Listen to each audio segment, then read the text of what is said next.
Hi everyone, Stacy Whiter here on behalf of Campus Mortgage with a three-part video series on USDA loans, their important credit eligibility requirements. Now just a quick reminder before we get started, this video is for informational purposes only and should not be considered legal advice or used in place of USDA guidelines. Also, this video was issued on June 26, 2018, and the information contained in this video is subject to change without notice. In this three-part video series, we're going to discuss three key topics in regards to credit requirements.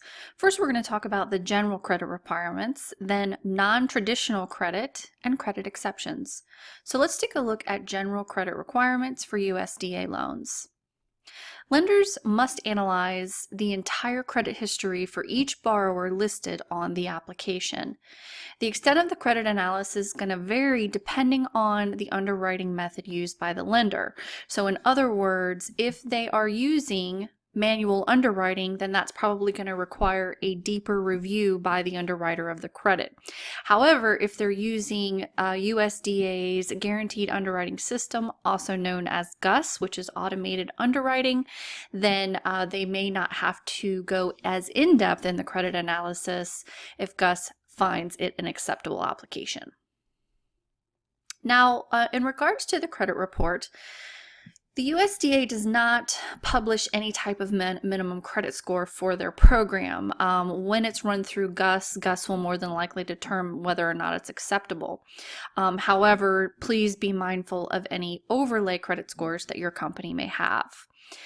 The credit reports must meet requirements, the same requirements set by Fannie, Freddie, FHA, or VA, in that a credit report must have data from at least 2 repositories, and it has to include all credit and legal information on the applicants for the last 7 years.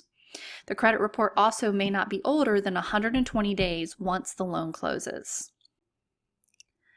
Next, let's take a look at credit validation. So GUS does not dynamically validate the credit score used for underwriting recommendation. That's the lender's responsibility. So what that means is that the GUS does not have the ability to read the credit report and validate that it has the required trade lines. So the lender still has to do that. Well, validation requires 2 or more eligible trade lines within the last 12 months of repayment history. So those could be secured or unsecured loans. They could be revolving credit accounts, installment debt, store or bank credit cards. So for example, maybe they have a Macy's card, that would apply. Or authorized user accounts. So the borrower, in order to validate their credit, has to have at least 2 trade lines from one of these options that have been available for the last 12 months. Surprisingly, they will also include a collection or charge-off as one of the valid trade lines. Here are the trade lines that would not be eligible to validate the credit score: public records, disputed accounts, deferred loans. Trade lines that the borrower has may be open, paid, or closed, but at least one applicant whose income or assets is being used for qualification purposes must have a valid credit score and validated by at least having those 2 credit lines. For unacceptable credit for USDA loan, it's if someone has a foreclosure within the last 3 years, a bankruptcy within the last 3 years. So under that would be a Chapter 7 that was discharged within the previous 3 years, or for a Chapter 13 if it's still in repayment or has completed repayment in the last 12 months. Someone that has late mortgage payments greater than 30 days in the last 12 months, and someone who has a late rent payment that is 30 or more days in the last 12 months.